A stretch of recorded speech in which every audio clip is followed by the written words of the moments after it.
There is absolutely no record anywhere in Donald Trump's life showing that he has ever understood or lived by the words moral responsibility.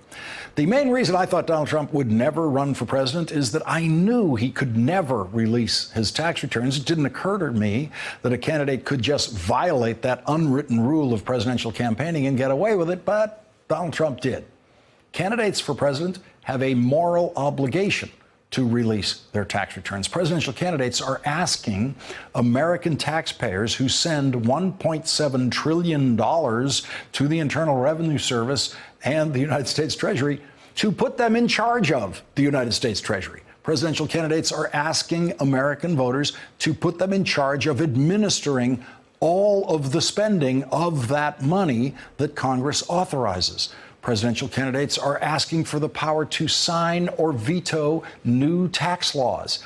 Every member of Congress is empowered to write tax law. And so they have a moral responsibility to show us how the tax law affects them and how changes in the tax law might affect them. That's why Democrats in Congress are advancing legislation to require presidential candidates to release their last 10 years of tax returns. Democrats are trying to make an unwritten rule of presidential campaigning a written rule. Senator Elizabeth Warren already released 10 years of tax returns before the Democrats proposed that legislation this year. And today, Senator Kirsten Gillibrand became the first presidential candidate to release this year's tax returns. Hi, I just posted my latest tax returns online. Senator Gillibrand has been posting her tax returns online for over 10 years. This year's tax return is a relatively simple return for a senator and her spouse. It's basically her Senate salary plus some book income.